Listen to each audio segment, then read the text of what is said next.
ಒಂದು ಕಾಲದ ಸ್ನೇಹಿತರ ನಡುವೆ ಈಗ ಸವಾಲ್ ರಾಜಕಾರಣ ದೊಡ್ಡ ಮಟ್ಟದಲ್ಲಿ ಸದ್ದನ್ನ ಮಾಡ್ತಾ ಇದೆ. ಅದರಲ್ಲೂ ಕೂಡ ಬೊಂಬೆನಾಡು ಚನ್ನಪಟ್ಟಣದಲ್ಲಿ ಜಮೀರ್ ಅಹಮದ್ ಖಾನ್ ಕೊಟ್ಟಂತಹ ಹೇಳಿಕೆಯಿಂದ ಈ ಕಾಳಗ ಶುರುವಾಗಿರುವಂಥದ್ದು. ಬೊಂಬೆನಾಡಿನ ಅಖಾಡದಲ್ಲಿ ಮತ್ತೆ ಶುರುವಾಯಿತು ಟಾಕ್ ವಾರ್.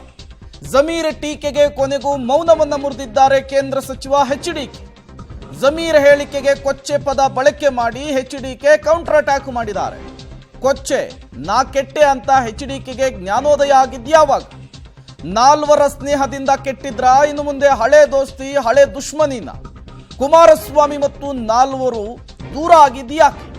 ರಾಜ್ಯ ರಾಜಕೀಯದಲ್ಲಿ ಹೊಸ ಆಟದ ಅಸಲಿಯತ್ತೇನು ಅನ್ನುವಂತಹ ಕುತೂಹಲ ಸಹಜವಾಗಿಯೇ ನಿರ್ಮಾಣವಾಗ್ತಾ ಇದೆ.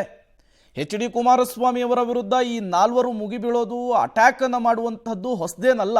ಈ ಹಿಂದಿನಿಂದಲೂ ಕೂಡ ನಡೆದುಕೊಂಡು ಬಂದಿದೆ. 2016ರಿಂದಲೂ ಕೂಡ ನಡೆದುಕೊಂಡು ಬಂದಿದೆ. ಅದರ ಮುಂದುವರೆದ ಭಾಗ ಇದು ಅಷ್ಟೇ. ಜೀವನದ ಕರಾಳ ದಿನ. ಆ ಒಂದು 5-6 ಜನ ಇದ್ರಲ್ಲ, ಅವರ ಸಂಬಂಧ ಬೆಳೆಸಿದ್ದು ನನ್ನ ಕರಾಳ ದಿನ. ನನಗೆ ಅದು ಭಾಳ ಎಕ್ಸ್ಪೀರಿಯನ್ಸ್ ಆಯಿತು ಆ ದಿನಗಳು. ಆ ವ್ಯಕ್ತಿ ಬಗ್ಗೆ ನನ್ನ ಹತ್ರ ಚರ್ಚೆ ಮಾಡಬೇಡಿ. ಆ ವ್ಯಕ್ತಿ ಎಲ್ಲಿದ್ದ, ಈಗ ಕೆಸರು ಅಂತ ಹಿಂದೆ ಹೇಳ್ಬಿಟ್ಟಿದ್ದೀನಿ. ಅದರಿಂದ ಈಗ ಸ್ವಲ್ಪ ಭಾಳ ಎಚ್ಚರಿಕೆಯಿಂದ ಇರ್ತಕ್ಕಂಥವ್ನು. ಅವ್ರು ಎಲ್ಲಿದ್ದರು, ಯಾವ ಥರ ಬಂದರು, ಈಗ ಬೆಳೆದಿರ್ತಕ್ಕಂಥ ದುಡ್ಡಿನ ಮದ ಮಾತಾಡ್ತಾರೆ. ದೇವೇಗೌಡರು ಕಾಂದಾನೆ ಕೊಂಡ್ಕೊಳ್ತಕ್ಕಂಥವ್ರು ಪಾಪ ಯಾವ ಮಟ್ಟಿಗೆ ಬೆಳೆದಿರ್ಬೋದು ಲೆಕ್ಕ ಆಗಿ.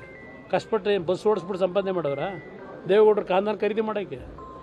ಇಲ್ಲಿ ಮುಸ್ಲಿಂ ಕಮ್ಯುನಿಟಿಯವರು ಏನೆಲ್ಲ ಚಂದ ಎತ್ಬಿಟ್ಟು ಇಲ್ಲೆಲ್ಲ ಟೈರ್ ಅಂಗಡಿಲಿ ಪೈರ್ ಅಂಗಡಿಲಿ ದುಡ್ಡು ಸಂಪಾದನೆ ಮಾಡಿ ದೇವೇಗೌಡರು ಕಾಂದಾನ ಕೊಂಡ್ಕೊತಾರ. ನನಗೆ ಮೋಸ ಮಾಡಿದ ದಿವಸ ಅದು ಆ ಪದ ಬೇಡರನಿಂದ ಹೇಳಿಸೋದು ನೀವು. ಅವ್ರು ಏನು ಹೇಳಿದ್ದ ಅಂತ ಹೇಳಿ ಅದನ್ನು ನೆನಕೊಳ್ಳೋಕೆ ಕೇಳಿ ಅಲ್ಲಾಗ ಹೋಯ್ತಾರಲ್ಲ, ಅದೆಲ್ಲ ಮಕ್ಕಾಗೆ ಹೇಳಿದಿಲ್ಲ ಸಾವಿರಾರು ಬಾರಿ. ನನಗೆ ಮೋಸ ಮಾಡಿದ ದಿವಸ ಅವ್ರು ಏನು ಮಾಡೋದಕ್ಕೆ ಕೆಲಸ ಅಂತೇಳಿ ಮಕ್ಕಾದಲ್ಲಿ ಕೂತ್ಕೊಂಡು ಯೋಚನೆ ಮಾಡೋಕ್ಕೆ ಹೇಳಿ.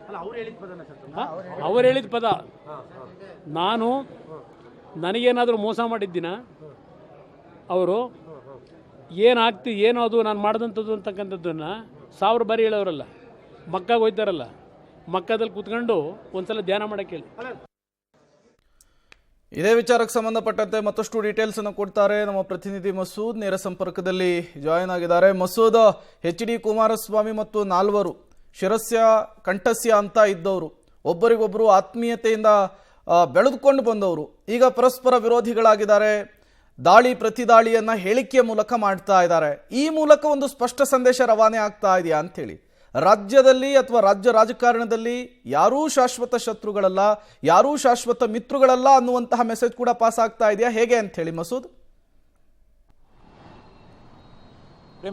ಚನ್ನಪಟ್ಟಣ ಪ್ರಚಾರ ಅಖಾಡದಲ್ಲಿ ಜಮೀರ್ ಅಹಮದ್ ಅವರು ಏನು ಹೊತ್ತಿಸಿದ ಕಿಡಿ ಇದೆ, ಈಗ ರಾಜಕೀಯ ವಲಯದಲ್ಲಿ ಒಂದು ರೀತಿಯಲ್ಲಿ ಹೊತ್ತಿ ಉರಿತಾ ಇರುವಂಥದ್ದು, ಪರಸ್ಪರ ಟಾಕ್ವರೆಗೂ ಕೂಡ ದಾರಿ ಮಾಡಿಕೊಟ್ಟಿರುವಂಥದ್ದು. ಜಮೀರ್ ಅಹಮದ್ಗೆ ಯಾಕೋ ಟೈಮ್ ಸರಿ ಇಲ್ಲ ಅನಿಸುತ್ತೆ. ವಕ್ಫ್ ವಿಚಾರದಿಂದಲೂ ಕೂಡ ಪಕ್ಷದೊಳಗೂ ಕೂಡ ತೀವ್ರ ಮಟ್ಟದ ವಿರೋಧ ಎದುರಿಸ್ತಾ ಇದ್ದಾರೆ. ಈಗ ಚನ್ನಪಟ್ಟಣದ ಚುನಾವಣೆ ಸಂದರ್ಭದಲ್ಲಿ ಹೇಳಿದ ಹೇಳಿಕೆಯಿಂದಲೂ ಕೂಡ ಪಕ್ಷದ ಹೊರಗೆ ಪಕ್ಷದ ಒಳಗೆ ಎರಡೂ ಕಡೆಯೂ ಕೂಡ ವಿರೋಧವನ್ನು ವ್ಯಕ್ತಪಡಿಸ್ತಾ ಇದ್ದಾರೆ. ಈಗ ಎಲ್ಲಿವರೆಗೂ ಬಂದು ನಿಂತಿದೆ ಅಂದರೆ, ಹಳೆಯ ಸ್ನೇಹಿತರ ಹಳೆಯ ದುಶ್ಮನಿ ಹೊಸದಾಗಿ ರಾಜಕೀಯ ಜಟಾಪಟಿಗೆ ಕಾರಣ ಆಗಿರುವಂಥದ್ದು.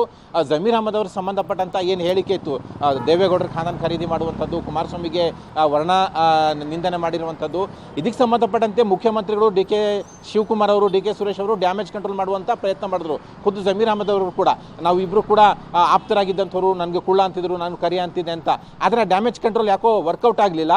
ಆ ಹಿನ್ನೆಲೆಯಲ್ಲೇ ಆ ಭಾಗವಾಗಿಯೇ ಈಗ ಮತ್ತೆ ಜಟಾಪಟಿ ಮುಂದುವರೆದಿರುವಂಥದ್ದು. ಕುಮಾರಸ್ವಾಮಿ ಅವರು ಈಗ ಜಮೀರ್ ಅಹಮದ್ ವಿರುದ್ಧ ಅಟ್ಯಾಕ್ ಮಾಡಿದ್ದಾರೆ. ಜಮೀರ್ ಅಹಮದ್ ಅವ್ರನ್ನ ಸಂಬಂಧಪಟ್ಟಂತೆ ಜಮೀರ್ ಅಹಮದ್ ಜೊತೆ ಯಾರು 3 ಜನ ಇದ್ರು, ಚಲುವರಾಯಸ್ವಾಮಿ, ಬಾಲಕೃಷ್ಣ ಅವರು, ಬಂಡಿಸಿದ್ದೇವ್ರು, ಎಲ್ಲರನ್ನೂ ಸೇರಿಸ್ಕೊಂಡು ಅವಾಗಲೇ ಕೆಸರು ಅಂತ ನಿರ್ಧಾರ ಮಾಡಿದ್ದೆ. ಅವರ ಜೊತೆ ಕಳೆದಂಥ ಏನು ದಿನಗಳಿದ್ವು ಕರಾಳ ದಿನಗಳು, ನಾನು ಅವ್ರನ್ನ ಕುಳ್ಳ ಅಂತ ಕರೆದೇ ಇಲ್ಲ ಯಾವತ್ತು ಅನ್ನುವಂತಹ ಸ್ಪಷ್ಟೀಕರಣವನ್ನು ಕೊಡ್ತಾ ಇದ್ದಾರೆ. ಅಂದರೆ ಜಮೀರ್ ಅಹಮದ್ ಕುಮಾರಸ್ವಾಮಿ ಅವ್ರಿಗೆ ಸಂಬಂಧಪಟ್ಟಂತೆ ಅವರಿಬ್ಬರು ಕೂಡ ದೋಸ್ತಿಗಳಾಗಿದ್ದರು. ಹಾಗಾಗಿ ಈಗಲೂ ಕೂಡ ಹಳೆ ಆಪ್ತತೆ ಇದೆ ಅನ್ನುವಂಥ ಏನು ಹೇಳಿಕೆ ಇದೆ ಕಾಂಗ್ರೆಸ್ ನಾಯಕರು, ಅದಕ್ಕೆ ಇಲ್ಲ ಅನ್ನುವಂತಹ ನಿರಾಕರಣೆ ಉತ್ತರವನ್ನು ಕುಮಾರಸ್ವಾಮಿ ಅವರು ಕೊಟ್ಟಿರುವಂಥದ್ದು. ಜೊತೆಗೆ ಈಗ ಜಮೀರ್ ಅಹಮದ್ ಪರವಾಗಿ ಅವರ ಹಳೆಯ ಸ್ನೇಹಿತರು ಬೆಂಬಲಕ್ಕೆ ನಿಂತರೆ, ಇಲ್ಲಿ ಕುಮಾರಸ್ವಾಮಿ ಅವರು ಅವ್ರ ವಿರುದ್ಧ ಅಟ್ಯಾಕ್ ಮಾಡಿರುವಂಥದ್ದು. ಈಗ ಈ ಹಂತಕ್ಕೆ ಬಂದು ನಿಂತಿರುವಂಥದ್ದು. ಈಗ ಜಮೀರ್ ಅಹಮದ್ ವಿಚಾರದಲ್ಲಿ ರಾಜ್ಯ ಸರ್ಕಾರ ಏನು ಕ್ರಮ ತೆಗೆದುಕೊಳ್ಳುತ್ತೆ ಅನ್ನೋಂಥದ್ದು ಕಾದು ನೋಡಬೇಕು. ಯಾಕೆಂದರೆ 2ನೇ ಬಾರಿನೂ ಕೂಡ ಸಚಿವರು ದೂರು ಕೊಟ್ಟಿದ್ದಾರೆ, ಜಮೀರ್ ಅಹಮದ್ ಹೇಳಿಕೆಗಳಿಗೆ ಬ್ರೇಕ್ ಹಾಕಬೇಕು, ಅವ್ರ ಬಾಯಿಗೆ ಬಂದ್ ಮಾಡಬೇಕು ಅಂತ. ಇತ್ತ JDS ನಾಯಕರು ಕೂಡ ಒಂದು ರೀತಿಯಲ್ಲಿ ಕೆರಳಿ ನಿಂತಿರುವಂಥದ್ದು. ಒಂದು ರೀತಿಯಲ್ಲಿ ಜಮೀರ್ ಅಹಮದ್ ಹೇಳಿಕೆ ಪೂರಕವಾಗಿ JDS ವಲಯದಲ್ಲಿ ಹುಮ್ಮಸ್ಸು ಮೂಡಿಸಿದ್ರು ಕೂಡ ಹೇಳಿಕೆಗಳ ಜಟಾಪಟಿ ಮುಂದುವರೆದಿರುವಂಥದ್ದು. 2-3 ದಿನಗಳ ನಂತರ ಕುಮಾರಸ್ವಾಮಿ ಅವರು ಬಾಯಿ ಬಿಟ್ಟಿದ್ದಾರೆ. ಜಮೀರ್ ಅಹಮದ್ ಹೇಳಿಕೆ ಕೊಟ್ಟ ಸಂದರ್ಭದಲ್ಲಿ ಮೌನವಾಗಿದ್ದಂಥ ಕುಮಾರಸ್ವಾಮಿ ನಿನ್ನೆ ಮಾತನಾಡಿರುವಂಥದ್ದು. ಜೊತೆಗೆ ಈಗ DKಶಿ ಇದುವರೆಗೆ ಕೂಡ ಚುನಾವಣೆ ಹಿನ್ನೆಲೆಯಲ್ಲಿ ಅದು ಹಿನ್ನಡೆ ಆಗುತ್ತೆ ಅನ್ನುವಂಥ ವಿಚಾರಕ್ಕೆ ಸಂಬಂಧಪಟ್ಟಂತೆ ಇನ್ನೂ ಕೂಡ ಹೇಳಿಕೆ ಕೊಟ್ಟಿಲ್ಲ. ಆದರೆ DK ಸುರೇಶ್ ಅವರು ಜಮೀರ್ ಅಹಮದ್ ಪರವಾಗಿ ಮಾತಾಡ್ತಿದ್ದಾರೆ. ಒಂದು ರೀತಿಯಲ್ಲಿ ರಾಜಕೀಯ ಜಟಾಪಟಿ, ರಾಜಕೀಯ ಟಾಕ್ ವಾರ್ ನಡೀತಾ ಇರುವಂಥದ್ದು. ಇನ್ನು ಯಾವ ಹಂತಕ್ಕೆ ಹೋಗಿ ನಿಲ್ಲುತ್ತೆ ಕಾದೊಡಬೇಕು. ಇನ್ನು ಫಲಿತಾಂಶ ಬರಬೇಕಾಗಿದೆ. ಆ ಸಂದರ್ಭವರೆಗೂ ಕೂಡ ಈ ಜಟಾಪಟಿ ಹಾಗೇನೆ ಮುಂದುವರಿಯುತ್ತೆ ಅಂತ ಕೂಡ ಹೇಳಲಾಗ್ತಿದೆ. Prem. Okay, thank you Masood ತಮ್ಮೆಲ್ಲ ಮಾಹಿತಿಗಾಗಿ.